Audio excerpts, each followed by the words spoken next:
की आपको बता दें, मुंबई से लेकर दिल्ली तक अनिल देशमुख, सचिन वाजे और परमवीर सिंह पर संग्राम मचा हुआ है। आपको बता दें, एनआईए ने आज दफ्तर से वो डायरी भी बरामद की है जिसमें कोड वर्ड में कई लोगों के नाम और रकम दर्ज किए गए हैं बकायदा। तो उधर वो फर्जी आधार कार्ड भी बरामद किया गया है जिसके बिना पर वाजे होटल में ठहरा था। इधर फडणवीस और शिवसेना एनसीपी के नेता ट्रांसफर पोस्टिंग से लेकर अनिल देशमुख के मसले पर आमने सामने हो गए हैं। आज शाम फडणवीस दिल्ली आकर सीबीआई जांच की मांग कर सकते हैं। गृह सचिव से भी उन्होंने मुलाकात की बात कही है और ये सारी बातें खास करके ट्रांसफर पोस्टिंग को लेकर गृह सचिव को सारी जानकारी देंगे। और इस बीच आपको अब हम दिखाते हैं वो डायरी जो कि एनआईए ने हासिल की है। मुंबई सीआईयू दफ्तर में तलाश के दौरान आप देखिए कि जो डायरी बरामद हुई है उसमें दरअसल क्या क्या है। आपको बता दें, ये काफी अहम सबूत अपने आप में हो सकता है। इस डायरी की बरामदगी अपने आप में कई राज समेटे हुए है। डायरी में वसूली रैकेट पर अहम जानकारी दी गई है। आपको हम बता दें कि इसमें बाकायदा लोगों के नाम मेंशन है जिनसे वसूली की गई है। बाकायदा कोड वर्ड में यहां पर नाम मेंशन किया गया है। इस डायरी में पैसों का लेन देन कोड वर्ड में दर्ज किया गया है।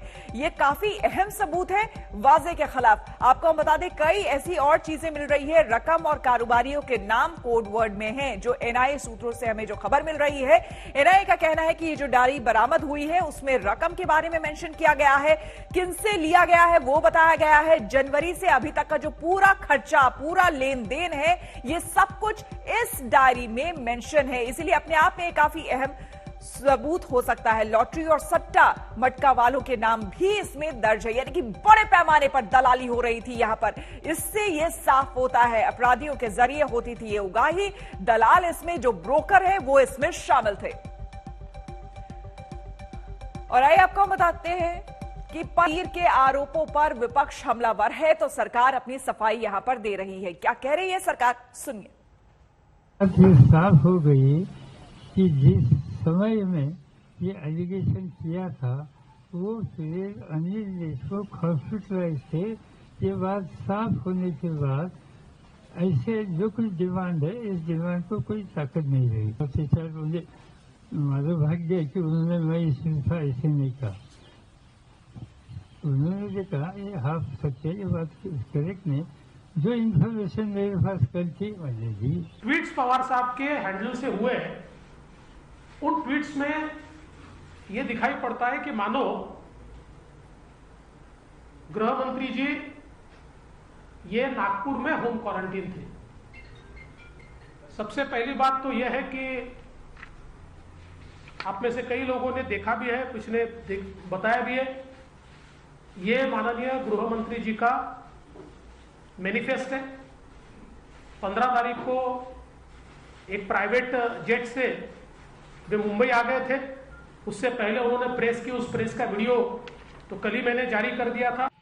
This hospital has given certificate later. This is to certify that Mr. Anil Deshmukh, aged 70 years, was admitted in the Alexis multi-specialist hospital in Nagpur under my care from 5th February to 15th February. He was discharged on 15th of February and advised from 15th February to 27th February for house quarantine. आदरणीय पवार साहब को सही briefing नहीं दी गई थी।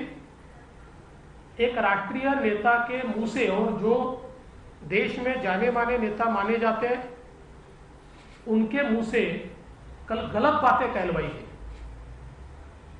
और जो protect करने का प्रयास ये कल किया गया, मुझे ऐसा लगता है कि वो पूरे तरीके से कंप्लीट एक्सपोज हुआ है।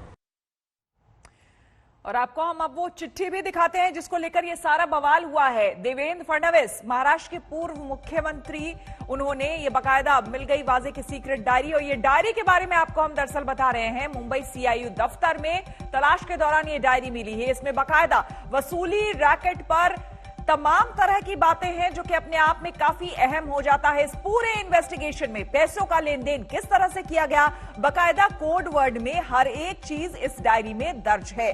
आपको हम बता दें, रकम और कारोबारियों के नाम कोड वर्ड में लिखे गए हैं इसमें बाकायदा किन किन लोगों से पैसे लिए गए हैं, किन किन लोगों से उगाही हुई है, जनवरी से लेकर अभी तक का लेन देन दर्ज है। और आइए अब आपको उस लेटर के बारे में, उस चिट्ठी के बारे में हम बताते हैं जिसको लेकर आज बाकायदा प्रेस कॉन्फ्रेंस किया देवेंद्र फडणवीस ने।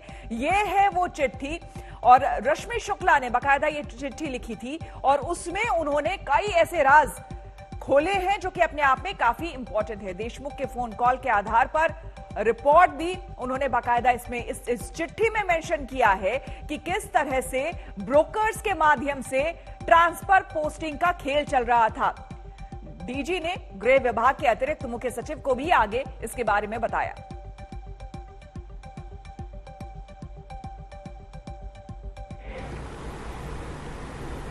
ये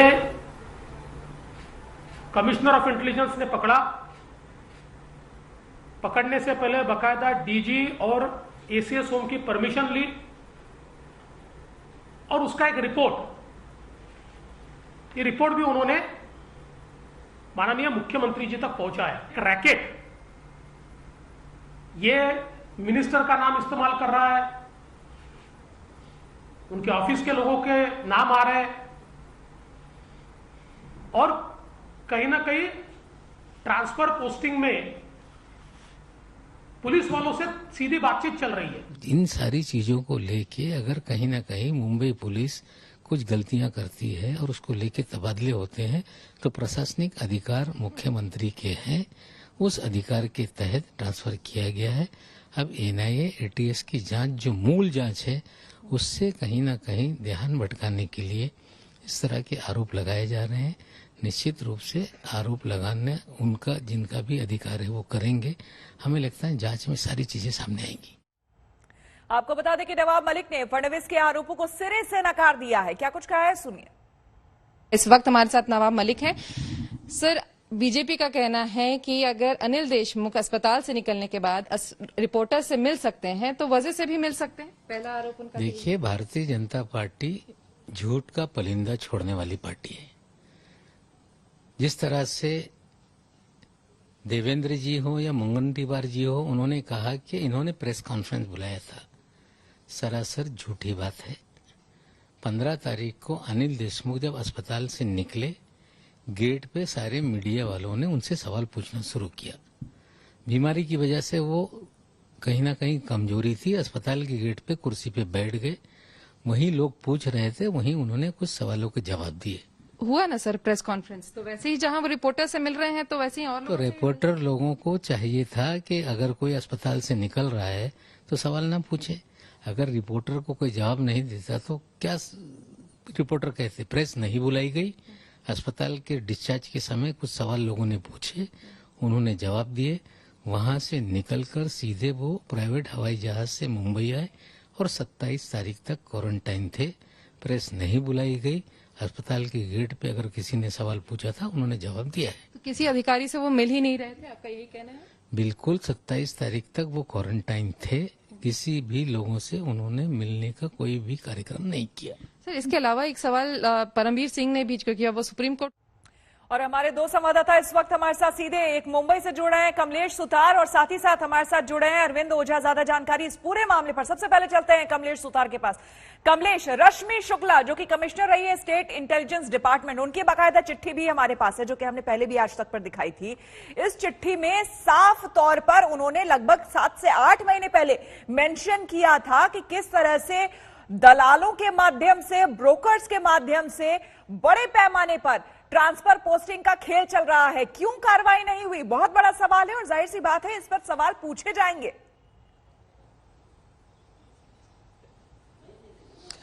जी श्वेता, इससे पहले थोड़ा सा बैकग्राउंड इस पूरे रिपोर्ट का, ये क्या इंक्वायरी थी। देवेंद्र फडणवीस का यह कहना है कि जब वो महाराष्ट्र के मुख्यमंत्री थे उसी वक्त ये पूरा रैकेट सामने आया था और बाकायदा परमिशंस के बाद में कुछ कॉल इंटरसेप्ट किए गए थे और उस कॉल के आधार के माध्यम से जो भी इंफॉर्मेशन सामने आई है वो काफी हिला देने वाली इंफॉर्मेशन है। और उसी के जरिए रश्मि शुक्ला जो इस वक्त कमिश्नर ऑफ इंटेलिजेंस थी, उन्होंने एक रिपोर्ट महाराष्ट्र सरकार को 25 अगस्त को सबमिट किया था। अब उन्होंने मुख्यमंत्री को रिपोर्ट देने के बाद तुरंत दूसरे दिन ये रिपोर्ट उस वक्त के जो डीजीपी थे, डीजीपी ने ने ये रिपोर्ट सबमिट करी थी उस वक्त के एसीएस होम को। अब ये था कि इस पर कार्रवाई की जाए, लेकिन ये रिपोर्ट मुख्यमंत्री ने, देवेंद्र फडणवीस का आरोप है, ये होम मिनिस्टर के पास दे दी और उसके बाद रादर देन टेकिंग एक्शन ये एक्शन लिया गया रश्मि शुक्ला के खिलाफ, ऐसा देवेंद्र फडणवीस का आरोप है। उन्हें एक साइड पोस्टिंग पे भेजा गया। लेकिन अब एनसीपी की अगर बात करें तो एनसीपी का कहना है कि इन दावों में बिल्कुल तथ्य नहीं है। जिन अधिकारियों के नाम उस रिपोर्ट में दर्ज है और जो आरोप लगाया गया कि उनको अपने मनमानी पोस्टिंग दी गई, उनको वो पोस्टिंग मिली ही नहीं है, ऐसा कहते हुए एनसीपी ने इसको खारिज किया है। जी बिल्कुल, और आज इसी मुद्दे को लेकर देवेंद्र फडणवीस जो है वो पहुंच रहे हैं दिल्ली, जहां पर गृह सचिव से उन्होंने मुलाकात आज करनी है और कई महत्वपूर्ण जानकारी वो देंगे, ये उन्होंने अपने प्रेस कॉन्फ्रेंस में कहा। अरविंद ओझा हमारे संवाददाता हमारे साथ बने हुए हैं। अरविंद, अब इस पूरे मामले में एक और महत्वपूर्ण सुराग, एक महत्वपूर्ण सबूत मिला है, वो है सीआईयू दफ्तर से डायरी का, वाजी की डायरी का मिलना। क्या कुछ है इस डायरी में, क्या कुछ अहम जानकारी?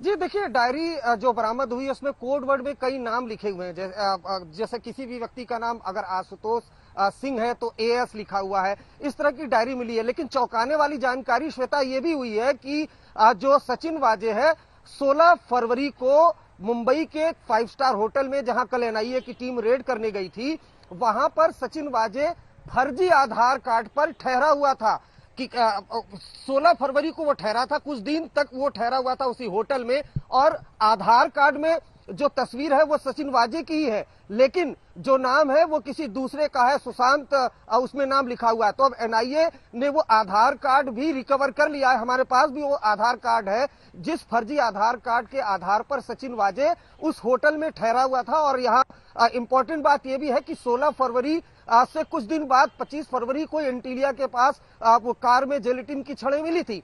तो अब ये जांच की जा रही है और बाकायदा उस 5 स्टार होटल का सीसीटीवी फुटेज भी सीज किया है एनआईए ने कल ही, और आधार कार्ड भी। ये अब पूछताछ की जा रही है कि सचिन वाजे वहां आखिर फर्जी पहचान पत्र पर क्यों रुका हुआ था। बिल्कुल, और इस सबसे बड़े फर्जीवाड़े की अभी जांच होनी अभी बाकी है। आप दोनों का बहुत बहुत धन्यवाद। हम रुक करेंगे अब अगली खबर का। आपको बता दें, नवनीत राणा, जी हां, अमरावती से निर्दलीय सांसद हैं और वसूली कांड से लेकर महाराष्ट्र के मुद्दों तक पर उन्होंने उद्धव सरकार को घेरा है। और आपको हम बता दें, इस मामले में वहीं एक नया मोड़ भी अब आ खड़ा हुआ है। जी हां, और धमकी के साथ आरोप ये भी लगे हैं। राणा ने लोकसभा स्पीकर को बाकायदा एक चिट्ठी लिखी है जिसमें धमकाने, समझाने जैसे वो तमाम आरोप है जिस पर शिवसेना असहज है। हालांकि आरोपों के घेरे में फंसे अरविंद सावंत का रुख है कि वैसे ही सख्त है, जहां पर वो नवनीत के लहजे से लेकर शिवसेना पर विवादित जुबान का हवाला दे रहे हैं। आपको हम बता दें, साफ तौर पर यहां पर नवनीत राणा का कहना है कि उन्होंने जो कुछ भी सदन में रखा, उसके बाद जब वो लौट रही थी तो ब्रेक के दौरान यहां पर शिवसेना सांसद आते हैं, उनसे रुकते हैं और फिर कहते हैं कि अब तुम्हारी बारी है। उनकी जो बात करने का तरीका है वो थोड़ा सा अच्छा नहीं लगता, क्योंकि जब भी आप जितनी भी आप वीडियो क्लिपिंग उनके निकालें तो आपको दिखेगा वो आदरणीय मुख्यमंत्री उद्धव जी ठाकरे साहब का नाम लेगी और उसकी बॉडी लैंग्वेज देख लेना, एकदम तिरस्करणीय और घृणास्पद बात वो करती रहती है। फिर भी हमने कभी नहीं बोला उनको, वो जो आज तक वो तो पहले से करती आई है, तो ये अच्छी तरह से बात नहीं कर रही है, ये ठीक नहीं है, इतना ही बताऊं। इस पे मैंने सदन में बात की और रियल चीजों पे बात की। जो मुझे संविधान ने अधिकार दिया है, जो मेरे लोगों ने मुझे चुन के यहाँ भेजा है, उनके अधिकार के अनुसार मैंने वहां पे बात रखी। तो इतनी बात रखते बराबर पूरे शिवसेना के अरविंद सावंत जी को ज्यादा मिर्ची लग गई कि नवनीत राणा की बॉडी लैंग्वेज अच्छी नहीं थी। इसके कारण मुझे लगता है बॉडी लैंग्वेज कोई मुझे पुरुष बताएगा कि हाउ आई शुड स्पीक, मुझे किस तरीके से बात करना है, ये कोई मुझे मेरे मेंबर ऑफ पार्लियामेंट कलीग बताएंगे। इट इज माई वे, मुझे किस तरीके से सेशन में अपने विचार रखना है वो मेरा सब्जेक्ट है, मुझे किसी से पूछना नहीं है। और वो जैसे मैंने खत्म किया बोलना, उस समय उन्होंने क्रॉस करते जब जाने लगे तो 2 सेकेंड का ब्रेक लेके उन्होंने बोला अब तुम्हारी बारी है, तुम्हें जेल के पीछे भेजना है। तो थोड़े देर के लिए तो मैं ब्लैंक हो गई कि इन्होंने क्या कहा। मुझे थोड़ा सा अपने आप में भ्रम हो गया कि मैंने कुछ गलत सुन लिया। और आपको बता दें, इस धमकी कांड के बाद से नवनीत राणा भड़की हुई है। आज सख्त से उन्होंने कहा कि वो इस मामले में एफआईआर दर्ज कराएंगी और संसद में भी इस पूरे मुद्दे को उठाएंगे। किस तरीके से वहां पहुंचे और आप को धमकाने की कोशिश की उन्होंने? सर, कल जो सिचुएशन थी अर्जुन इशू पे, हम जब महाराष्ट्र के घड़ामुड़ी जो पिछले बहुत दिनों से हो रहा है, सचिन वाजे, परमवीर सिंह, पत्र, 100 करोड़ की खंडनी वसूली, फिर अंबानी के घर के बाहर जो जेलेटिन स्टिक मिलना, ये सब चीज़ों को एकत्रित करके कल हमारे अर्जेंट इश्यूज पे महाराष्ट्र के कई एमपीज ने वो प्रश्न उठाए और उसके बाद जब आखिरी में मेरा क्वेश्चन आया और मैंने जब ये चीज़ों पे बात की तो मैंने यही बात की, स्पष्टीकरण दी कि सचिन वाजे किसका व्यक्ति है, 17 सालों से वो किन के लिए काम कर रहे हैं, किन के घर पे रहकर वो पूरी महाराष्ट्र की वसूली करते हैं। जब ये चीज बोली तो मैंने इसमें ये मांग की हमारे देश के गृह मंत्री साहब को कि इसकी एनआईए के द्वारा पूरी जांच 0 से लेके ऊपर तक ये जांच एनआईए के अंडर में आनी चाहिए। और ये मांग करी जब जैसे मैंने, तो उनको अंदर से कुछ आग लग गई और आग लगने के बाद वो एकदम चिलचिलाहट उठे और उसके बाद जैसे वो वॉकआउट करते हुए बाहर निकल रहे थे तो उन्होंने मुझे जाते जाते 2 सेकंड का फ्रैक्शन ऑफ सेकंड ही टुक और उतने में ही उन्होंने कहा कि अब तुम्हारी बारी है, तुम्हें जेल के पीछे डालेंगे, अब तुम्हारा नंबर है। ये एग्जैक्ट वर्ड अरविंद सावंत जी के कल थे और बोल के वो निकल गए। तो मुझे 2 सेकंड के लिए ये लगा कि इन्होंने क्या कहा, जो मैंने सुना वही कहा कि क्या कहा। तो मैंने टर्न करके मेरे कॉलीग को पूछा कि आपने सुना क्या कहा उन्होंने, तो ही रिप्लाइड, उन्होंने मुझे रिप्लाई किया, यस नवनीत मैंने सुना उन्होंने कहा क्या। मैंने क्या कहा उन्होंने कहा कि तुम्हें जेल के पीछे डालेंगे। This was the exact word मेरे कॉलीग ने पीछे से मुझे बताया और जो मैंने सुना। तो मुझे लगता है कि बाहर मुझे धमकियां मिलना, लेटर हैड पे चेहरे पे एसिड डाल देंगे, कहीं घूमने के लायक का नहीं छोड़ेंगे, कहीं घूमने नहीं देंगे, तुम लायक के नहीं हो कि उद्धव ठाकरे के बारे में कुछ बोलें। आदरणीय बाला साहब ठाकरे के बारे में हम आदर रखते हैं, रिस्पेक्ट रखते हैं, पूरी महाराष्ट्र नहीं पूरी देश भर में बाला साहब ठाकरे को मानने वाले लोग हैं।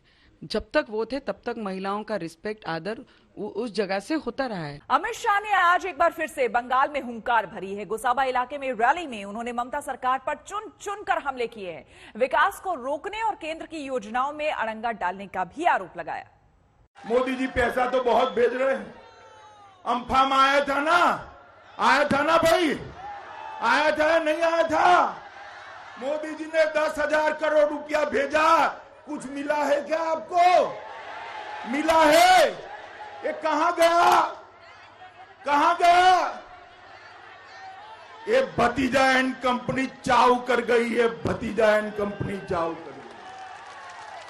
आप चिंता मत करिए, मोदी जी ने भेजा हुआ पाई का पैसा जिन्होंने चोरी किया है, एक एसआईटी बनाकर उनको जेल की सलाखों के पीछे डालने का काम ये भारतीय जनता पार्टी देश में जहां जहां वादा किया हमने पूरा किया।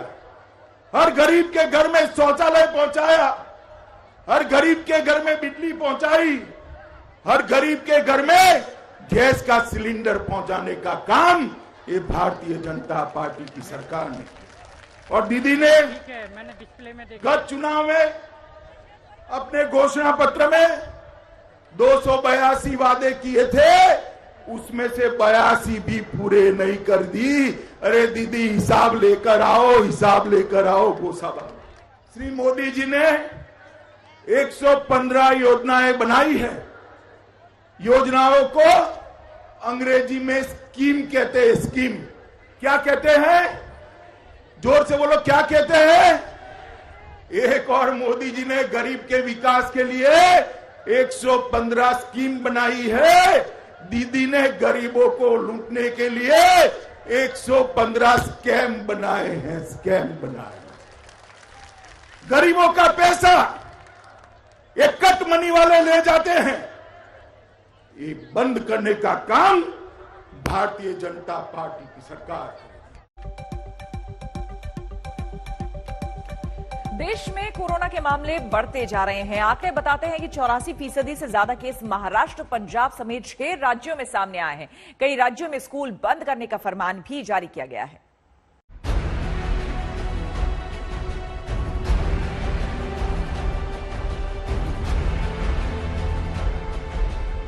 महाराष्ट्र में लॉकडाउन और रैपिड एंटीजन टेस्ट जैसी सख्ती शुरू हो गई है। पंजाब में कई शहरों में नाइट कर्फ्यू लागू है। गुजरात के 4 महानगरों में 31 मार्च तक नाइट कर्फ्यू है, तो यूपी में 31 मार्च तक स्कूल बंद कर दिए गए हैं। अब रोजाना नए नए फैसले लिए जा रहे हैं। महामारी रोकना बड़ा चैलेंज है, लिहाजा सख्ती दोबारा अमल में शुरू हो गई है ताकि हालात काबू में किए जा सके। सबसे चिंताजनक हालात महाराष्ट्र के हैं। वैसे तो कल जारी हुए आंकड़े थोड़ा सुकून देने वाले हैं, क्योंकि 21 मार्च को 30,000 से ज्यादा केस दर्ज किए गए थे। कल एक दिन का आंकड़ा 24,645 रहा। वहीं 58 लोगों ने जान गंवाई। लेकिन सबसे हैरानी की बात है कि 58 में से 40 मौत सिर्फ नागपुर में दर्ज की गई। महाराष्ट्र के स्वास्थ्य मंत्री कह रहे हैं कि उनके राज्य में सही तरीके से टेस्टिंग और ट्रैकिंग का काम चल रहा है, जो आंकड़ों के रूप में नजर आ रहे हैं। दरअसल उनका सवाल दूसरे राज्यों के आंकड़ों को लेकर है। मुझे लगता है कि ट्रांसपेरेंसी भी बहुत ज़रूरी है। मुझे पता नहीं कि अन्य राज्यों में पेशेंट्स ICMR के पोर्टल के ऊपर ये जाता है कि नहीं। माननीय प्रधानमंत्री जी ने भी बहुत क्लियरली कहा है कि यूपी में हो, अन्य राज्यों में हो, कुछ जो टेस्टिंग की जा रही है वो रैपिड एंटीजन टेस्टिंग ही 90% की जा रही है, जिसकी ऑथेंटिसिटी नहीं है। महाराष्ट्र के बाद पंजाब ऐसा राज्य है जहां कोरोना लगातार तेजी से पांव पसार रहा है। कल वहां 24 घंटे में 2299 केस सामने आए। इन आंकड़ों से चिंतित राज्य सरकार ने खतरे को देखते हुए इस बार होली मिलन समारोह रद्द कर दिए हैं। साथ ही लोगों को घरों में ही होली मनाने का आदेश दिया गया है। सभी ईटिंग जॉइंट्स रात 11 बजे बंद कर दिए जाएंगे। मंडियों की भीड़ रोकने के लिए नगर निगम रिहायशी इलाकों में सब्जी फल बेचने का इंतजाम करेगा। इन सब के बीच यूपी सरकार ने भी बढ़ते कोरोना केस को लेकर कुछ अहम फैसले लिए हैं। इनके अनुसार यूपी में 1 से 8वीं तक के स्कूल 24 से 31 मार्च तक बंद रहेंगे। वहीं 9वीं से 12वीं तक के स्कूल 25 से 31 मार्च तक बंद रहेंगे। पंचायत चुनाव में सावधानी बरतने के निर्देश दिए गए हैं। सीएम योगी ने आदेश दिया है कि हर जिले में कम से कम एक कोविड हॉस्पिटल जरूर हो। यूपी में कल 542 नए केस सामने आए। वहीं दिल्ली में लगातार तीसरे दिन 800 से ज्यादा केस आए। इसके साथ ही राजधानी में संक्रमण की दर बढ़कर अब 1.32% हो गई है। चंडीगढ़ से सत्येंद्र चौहान और लखनऊ से कुमार अभिषेक के साथ पंकज जैन, दिल्ली आज तक।